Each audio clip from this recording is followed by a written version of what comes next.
In the previous episode, Snow told Marbles to take care of his sister Wisteria and he left from there a night when darkness prevails. Then we see a girl. The girl is terrified and running as if someone is chasing her. At the same time, she stops at the shore of the river. The water is still, but suddenly starts moving as if someone wants to come outside. Her eyes are going to burst out while seeing the colossal monster. He is looking at her and she starts screaming. In the following morning, Marvas and Wisteria reached Warrington. They have come here by train and Wisteria can locate this place through sniffing. She thinks this place is lovely and happy to come here. Apart from this is the same place where the girl's murder occurred, but they don't know about it. Marvis is looking at the progress of this city. That is all because of industrialization. Wisteria thinks that it will be fantastic to live here, but Marvis is going to make her feel more pleasant things.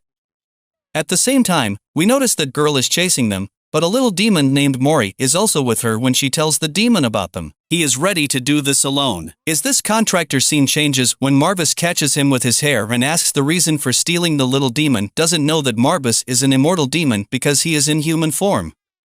So he wants to trap him, but Marvis has caught him and is in no mood to leave him when Wisteria inquires about what is going on. Then he reveals that this little demon will steal things from her. Wisteria asks him to leave the demon, but Marbles wants to know the person behind him further. He has tried to torment Wisteria, so he wants to teach the lesson to the owner of this demon. Marvis also ties his hair around his neck. Meanwhile, Harriet arrives. Who is the contractor of Mori? Barbas thinks his master should be a man, and he is surprised to see a girl when he tightens his hair again. Harriet shouts to leave Mori, but he has made up a plan on how to deal with them. Also, Wisteria inquires if they can see the things around here. Marvis gives her a positive response. It means she has made a pact with Mori by giving him other things. Marvis puts a condition in front of her. If she wants to save Mori, she must make Wisteria eat. She has gone through a tiresome voyage. That's why she needs food to accumulate her energy, and they need to pay the bill. Also, he shares that Wisteria consumes a lot. Wisteria has gotten embarrassed by listening to it. She also tells him that he doesn't need to disclose this portion now. Marvis threatens them if they don't do according to his words. He is planning to take out all Mori's orphans by listening to it. Mori and Harriet are terrified and agree to do anything because they don't have any other option, except this scene changes where they are all in the restaurant. Harriet orders 5 sandwiches, but the man cutting the meat ignores him as if he doesn't hear. Harriet returns the wallet to Marbles and asks him to order. She reveals that everyone knows about her stealing business, so they are not talking to her and ignoring her as if they are great. Marvis also understands her situation and takes the purse from her. Also, she takes Wisteria aside and starts communicating with her. Wisteria is also happy talking with her. Meanwhile, Marvis is still watching the girl continuously. He is trying to judge the girl for who she is, but he has jumped to the conclusion and understood. In addition, Mori arrives and asks him to keep a secret. Marvis also wants to refrain from indulging in other matters, so he has decided to keep his mouth shut and Mori happily goes from here. Marba is still watching Harriet, who is talking with Wisteria. They are in the Ode Hotel at night, and Marvis tells her they need to go from here tomorrow. Wisteria is surprised because they recently arrived here now. Marba is asking her to leave tomorrow. He explains that this city is different from her standard further. He wants to avoid trouble here, so they need to move from here. Wisteria, who is glad to meet with Harriet, is depressed because she needs to go from here. She becomes pleased when Marbles discloses that they are going to his friend's place. She also teases him that his friend exists in the world, so Wisteria is curious and wants to meet the person as soon as possible. At the same time, we look at Mori, who has heard that they are moving, where his eyes start shining and he plans to let them move from here. The following morning, Marbles is reading the newspaper that reveals the incident of murder near the river. In the meantime, Wisteria has also arrived and Marbles is about to stand to move. At the same time, he feels that his back has freezed, even though he cannot move, and that is all happening because he is turning into a human after a long time. Wisteria is so much concerned about him and wants to do something. She tells him that we should move tomorrow. In this condition, they can't go. Wisteria's stomach also demands food, but she tries to ignore it. She says that she will not die if she will not eat today. As they are talking, then Mori and Harriet arrive. They came here with them, but Marvis is not lenient with them. Harriet also reveals that she is coming here because Mori is provoking her to come here. Also, Marvis says that they are about to leave, so they don't need to converse with them. Meanwhile, Wisteria's stomach calls for food and Harriet starts laughing. She asks them to buy food. Knowing they don't have money, however, Mori also discloses that Marvis is also looking exhausted, so he has made up his mind to become their host. Marbles also can't present his objection because Wisteria is hungry and he needs to care for her. Scene changes when they take Wisteria outside the building, where he motivates her to walk but needs clarification because Marbot is away. He has been tired enough to death, so he wants to rest. Also, Mori motive invades her to speak because people don't care about them further. They are unable to see the demons, so Wisteria excludes the relation between breath and moves. She is feeling good while spending time with them. Wisteria has also made up her mind to reveal what things she is facing. Aside from this, she is going outside first time without Marbles after the pact with her eyes, seeing changes to the past where Marbles is threatening them. If something happened to Wisteria, then he would kill them. They also have terrified by listening to it and call him a monster. In addition, he binds his red hair with her finger. If something happens to her, he will learn about. Scene jumps to the present where they take her to multiple places. She takes her to the museum and park where she enjoys the flower. Fragrance Harriet also brings food for her and Wisteria enjoys their company. After that they take her to the river where the murders have occurred, but she needs to be made aware of it and Harriet apologizes for taking her here. But Mori wants to take her to the river. Wisteria shows that it's normal, but she knows Marbles will be angry. They start talking and Harriet reveals her happiness by talking with her. Also Wisteria inquires about how she has made pact with Mori. She reveals that she is used to stealing things after her parents' death. She is doing the pickpocket job to live life, because without money, no one can survive. One day when she robs someone's money, the owner knew about the robbery. He locates her and beats her bitterly. At the same time, Mori arrives and they make a pact. She has decided to give her soul when she dies and he will help her steal things now. Mori always helps her to rob things and she likes him. If Mori will not help at this critical time, she is sure she will die.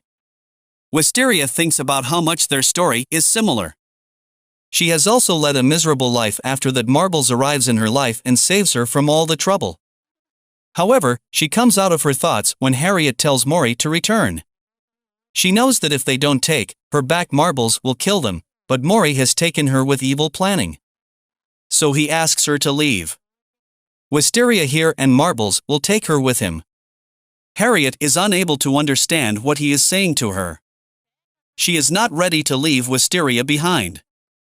Also, he tries to make her understand that someone is locating her, so they need to go from here as soon as possible. Meanwhile, the water starts moving and the monster appears. Monster is happy because he has found the girl he is searching for, but Harriet is unable to understand what is going on. At the same time, Marvis also understood that Wisteria is in trouble. The hair that Marvis bonds starts shining, so he wakes up from the couch and runs to help her. The monster is also about to catch Harriet, but a bullet refrains the monster from approaching her, so monster is unable to accomplish his task. Also, two strange personalities who are knights from the Sword Cross Knight introduce themselves. They have also known that this monster is the root of murders in the city. Both are confident that they will knock the beast down. Wisteria repeats the statement and has understood that they belong to her brother. Meanwhile, Demon punches at the ground and Take Nami dodges it. The punch has did a massive hole in the ground. Also, the girl shoots the monster in his chest and is wounded, but powerful enough to fight with them again. Now Take Nami has decided to take out his sword.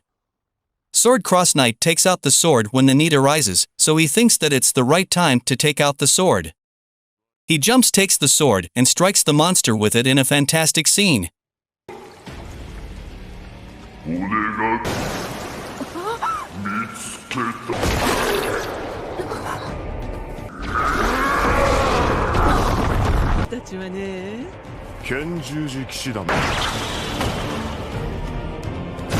Mori can see that the monster's head has been cut off. He has beaten the monster without any struggle, so he asks Hateria if they should go from there. When they are about to leave, then Take Nami asks them to stop. He has recognized that Wisteria is blind. Also, he can sense strong power in her. He can locate this power through his device. Take Nami inquires about the reason why she can be so much powerful.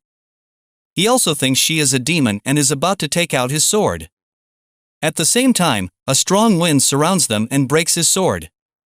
He is also worried about seeing that how powerful the demon is. In addition, Marba apologizes to her for coming late. Teknami has also understood that he is red, shared monster and most potent. The girl with him restrains him from messing with him, because his power is unbeatable. However, he is not listening to her. He is going to attack Marmus, but Marbles shakes the earth. Niskate has gone to the ground and is severely injured. In addition, Teknami has understood that he is far beyond his thinking, but he has a strong belief in his sword. Now Marbles tells him to go from here because he is not powerful enough to beat him. Teknami doesn't lose heart and attacks with his sword, but Marvis catches the sword with his hair. He becomes astonished and steps back. Marbles thinks about the kind of sword and who can cut his hair. Teknami clears his doubt and reveals that this sword is Japanese katana. This sword is the sharpest in the world. Because of this he gets angry and his next prey will be Miss Kate. Teknami is still mad and attacks him several times.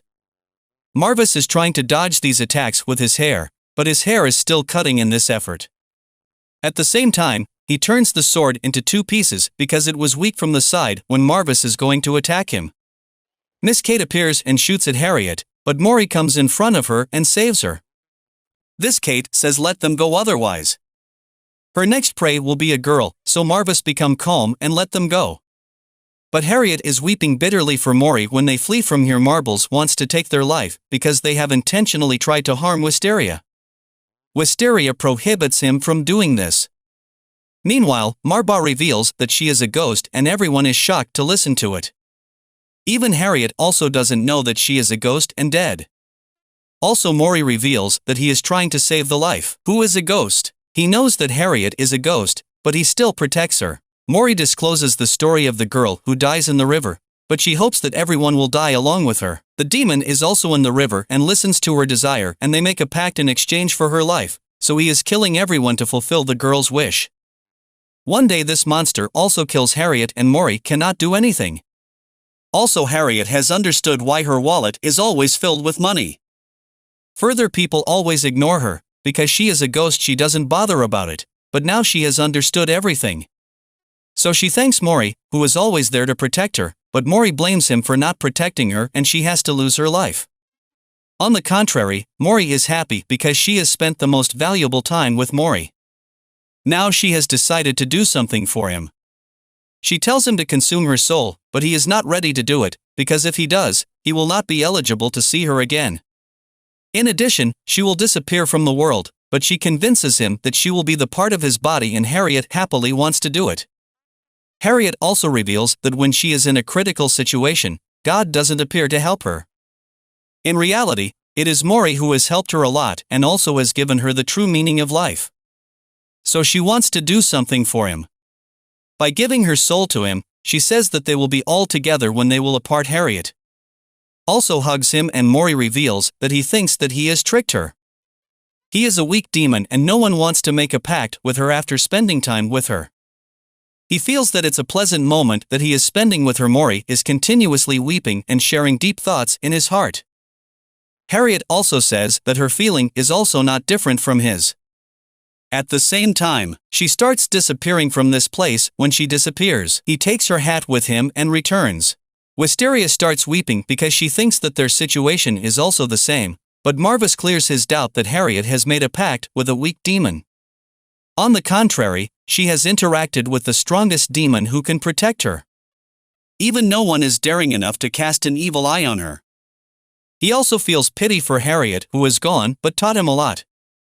He thinks the humans are fragile, but they create a connection with a demon, some connection he is feeling for Wisteria and also enjoying her company. Marvis tells her that Harriet was smiling at the last moment, which is shocking.